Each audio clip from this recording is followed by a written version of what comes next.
by any means necessary. You're on Radio Sputnik in Washington, D.C. I'm your host, Sean Blackmon, here with Jacquie Luqman. And as always, we are your guide for connecting the political, social, and economic movements shaping the world around us. And today we're having our weekly segment, the Redspin Report, where we discuss sports, politics, and struggle with Nate Wallace, co-host of the Redspin Sports podcast. Nate, thanks so much for joining. Hey, Sean and Jacquie, glad to be back. Absolutely. And Nate, we often talk about the sort of the politics of race within sports and how that impacts the whole issue. And I think that's particularly relevant as we find ourselves now, of course, in Black History Month. And there was a very interesting Twitter thread that was posted recently by Super Bowl champion Martellus Bennett that, it was very raw. It was very vulnerable and very real in a way that I think we're not quite used to seeing from a professional athlete. Certainly, I think not in football, which is this sort of very, a macho expression of sports. And in this thread, he laid out a number of things. He talked about how, of course, in the context of football, but perhaps this could be applied to sports in general, about how, you get involved when you're a kid, you give your life to this whole thing and how it kind of becomes who you are. And he even described a training camp as a brainwash camp. And so it's like your personality becomes sort of subsumed within your ability to perform in the sport itself. And if you're able to achieve the highest level and go to the NFL and sort of reach those heights, once that's all over, it has just an incredible impact on an athlete's sort of conception on themselves and just really has a kind of social and mental and emotional impact that really doesn't get discussed. And he talks about, the reality of the kind of people that players and coaches can be. Just all these sorts of things that, I think from the outside looking in, folks may not necessarily see. And I was wondering if you could, sort of talk more about the significance of having this kind of honesty about the experience of professional athletes. And that while it's true that, some of them get to have like these, great careers and make a lot of money, that there's a price to all that often gets looked over. Sure. There's a huge price. And Martellus Bennett is a really interesting, character. He's a guy that went to Texas A&M University, like his brother Michael Bennett did, who's very well known, played defensive end for the Seattle Seahawks, Patriots, Philadelphia Eagles, among others. So like Bennett is, the brothers are both very intellectual guys. I'd really encourage people to read Michael Bennett's book, Things That Make White People Uncomfortable, that really dives in deep, like a lot of memoir type stuff, but also describes his brother Martellus and just how articulate he is and how creative he is and how he's always the one who's looking deeper beyond the surface analytically. He's the antithesis to sort of the archetypal, jock, old school jock that just shuts up, plays ball, doesn't show any kind of vulnerability, doesn't want to show weakness, wants to show that you have it all together. And I think it's a particularly powerful now that Martellus Bennett is doing this, especially in light of we see the CTE stuff. We see Brett Favre say something this week we'll probably get to that is really just ridiculous. And people are, a lot of times with athletes, they're just, you fit into these little narrow lanes. And then, a lot of them are programmed because they want to get endorsements kind of afterwards. So they kind of follow a template.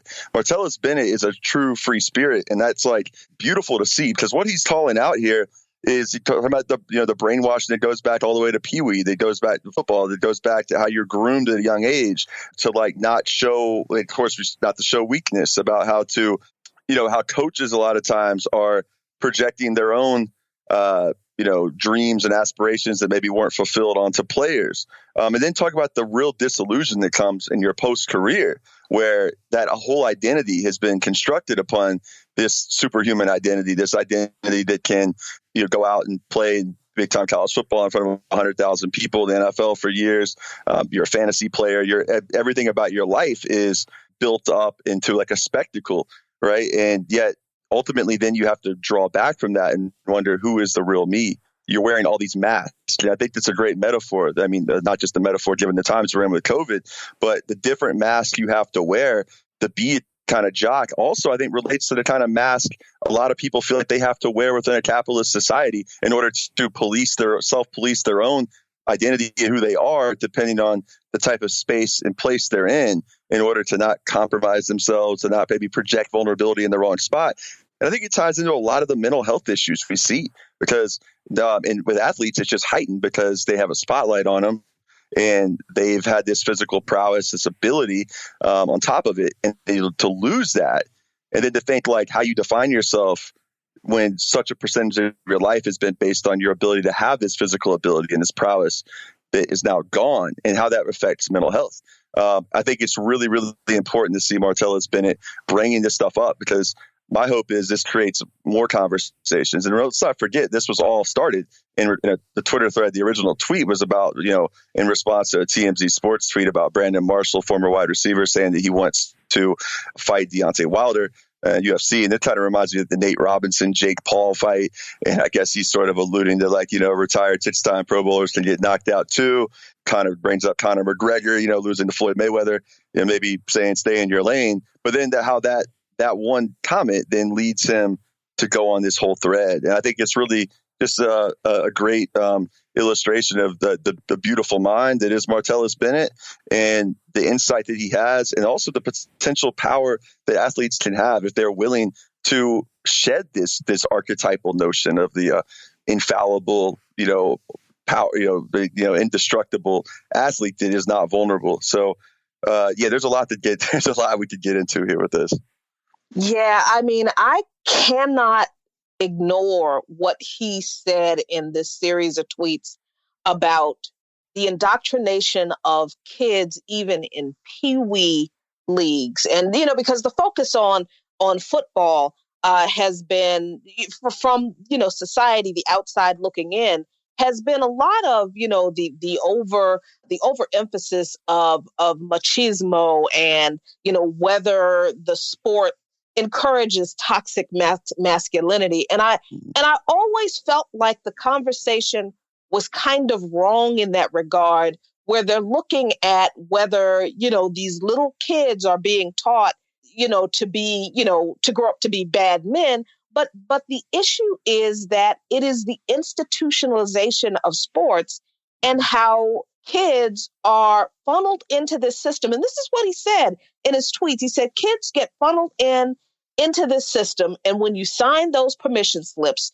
you're signing over their identities to these coaches, to these trainers. Then he says training camp is brainwashing camp. So it's not so much, Nate, that I think these little kids, and they're not all boys now because, girls are playing football too, and which I think is a great thing. But it's not that they're brainwashed into being, these toxically masculine beasts. It's that their identities are being shaped by people who are really just conditioning them to make money and to see themselves as money-making machines for the system. And that just leads to, it could lead to great profit. But for most of these kids, it leads to a huge identity crisis. And that, I think, is such a huge issue for me that I think we are seeing in comments coming from athletes like Tom Brady and Brett Favre and the kinds of messages that they're being challenged on, Nate. No, absolutely. I mean, I think that it's really important that when you talk about the youth football, indoctrination or whatever, that so much of it and what is ultimately preyed upon and exploited later on is the idea of the team. And there's something beautiful in that, the idea that on a certain level of that you collapse your identity, that we are working together on a common cause. It's something that if we did on a mass level and we're actually able to build and implement a society that wasn't built on just capitalist exploitation, but it was built on, building building socialism and things that can actually uplift people. But working together for a common goal is a beautiful thing. But what happens is, what's amazing, you mentioned the profit motive. A lot of these peewee coaches, they're not the profit motive. The high school coaches aren't making that much, but it's still the idea of that those few guys making it out, those few people, those few guys making it to the college NFL level. And yeah, there are, there absolutely is, there are girls playing at a younger age at football now, and there's been a few. There was the kicker at Vanderbilt this year, but still, for these coaches, like they want a piece of that, and it's like they want to live vicariously through like the guys they coach. And you see these Pop Warner parks, and the sense of like how that is a space. That's one space that sort of this society allows to be a space of like genuine community. But why is it? It's ultimately that it's creating that sort of battle royale at a young age to build towards this.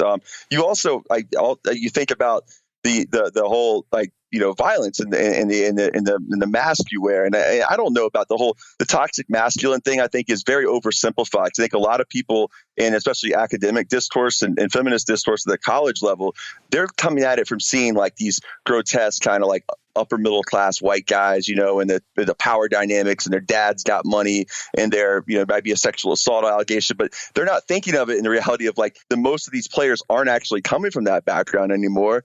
They're increasingly working class, increasingly like mostly black, and that continues to grow, and so that really is problematic, because like the idea of like the toxic black masculinity, I think, kind of comes into that, and I think that it gets into some real problematic discourse. But the idea of like having to compartmentalize yourself, I mean, I know from playing myself that I almost enjoyed being able to, like, whatever I was angry with the world, like I'm frustrated with that day, you put that helmet on and you feel like you're a different person. You feel like you've walked across a magical line, and you're literally in one of the only spaces where you can go out and physically kind of unload on somebody, compete, and not be arrested for it, not get in trouble for it. And it is troubling, though, when you step back and examine like why we feel like those outlets are needed, what they represent, what they mean. You've seen these things, rage rooms now, where people are just going and breaking stuff. But I don't know. It's like Bennett hits on a lot of really, really important things, and I don't have time to get to all of them, but it really is, the most important is to make sure that we are appreciating the fact that there are athletes that are trying to break out of this mold, and they're pushing themselves to be more than just that. And I think that just needs to be encouraged, championed,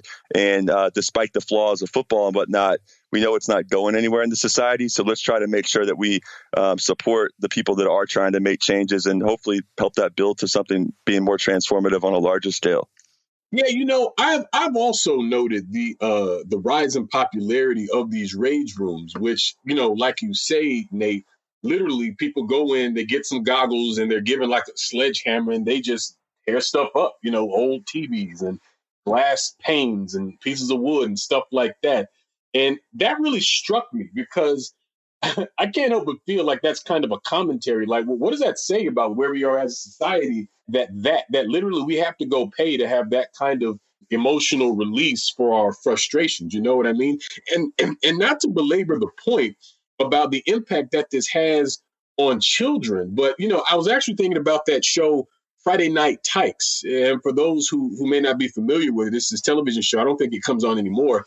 But basically, it was about like youth league football in Texas and all the drama that comes with that. But some of these youth football leagues literally were started because the other, I guess, more mainstream youth leagues weren't tough enough, frankly. And so it's like teaching these kids at a very young age just to be like these ruthless kind of people.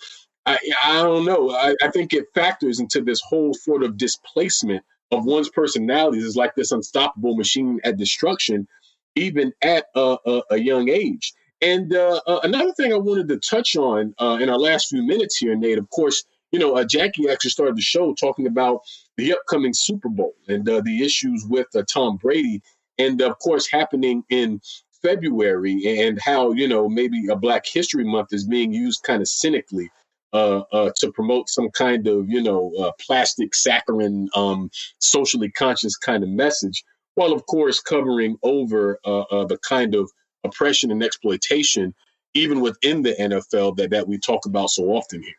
No doubt. I mean, so you look at Tom Brady. I mean, it's the guy. He's going to say the right things. I mean, I think ultimately there's no doubt about it that he's the greatest player of all time now. And this will be his 10th Super Bowl. But it's ultimately is that like ultimately, even for a sports fan like myself, you start thinking, look at what's going on in the world. What does that really mean ultimately? It's like it's a vehicle for discourse, maybe for people to talk, to have fodder, to have a distraction. But yeah, Brady, especially, you go back to his relationship with Trump and his normalizing of the IDF. That's very problematic. But then you also have, of course, the NFL has talked all this stuff about unity this year. We keep hearing unity.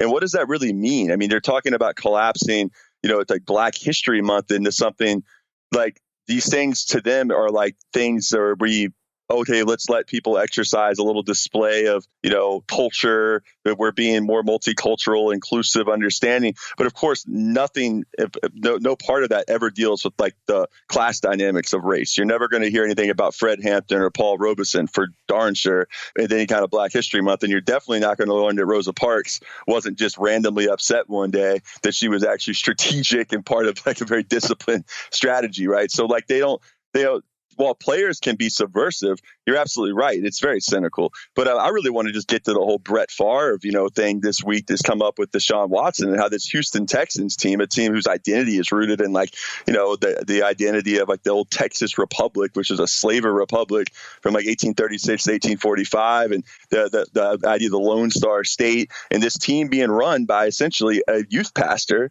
It's this guy Easterby that's been brought in. They unload DeAndre Hopkins in a trade for peanuts, essentially, in return last year. They've alienated Deshaun Watson. They won't hire Eric Bieniemy, who's the offensive coordinator for the Chiefs, that are dynamic because of like things, evidently things from his past. I don't want to minimize them if they are serious, but there's so much that's forgiven with these white coaches in the past. And for someone to be as successful as he's been, not to get hired by the Texans, to then just throw it in Deshaun Watson's face and then say, we're not going to trade you. Then on top of that, Brett Favre coming in there and literally saying, like the perfect antithesis to Martellus Bennett. He says, I think we make too much money to voice an opinion, says Brett Favre, which is just let that sink in for a minute. I don't even understand. Just the concept of that's crazy. What you're saying then is that if you make too much money, then that money that's not going to go to you is definitely not going to education and healthcare. It's going to that billionaire owner's pocket, right? So if I could make sure that guys that NFL players or NBA players will make less and that money's going to help stuff, okay, well, that's not the way it works in capitalism. And the fact that Favre says that, the lack of labor solidarity with someone who's going through a battle with management, he is under a big contract. That's not the issue, but is just profound to me, especially somebody. And it also speaks to, I don't want to make things about CTE, but he's talked about the effects of CTE and lack of memory. And, and I don't, know what the state of mind is, but it's deeply problematic, especially to hear him say that in the context of Deshaun Watson. And I think the racial undertones are real, even though he tries to say we there. But I don't know. I'm a little suspect on that. No, definitely. To see a football player basically have a full embrace of the shut up and ball narrative is distressing on a number of levels, but perhaps not that surprising coming from Brett Favre. But be that as it may, Nate, we're going to leave it there for now here on By Any Means Necessary on Radio Sputnik in Washington, D.C., but we'll be right back. So please stay with us. By any means necessary.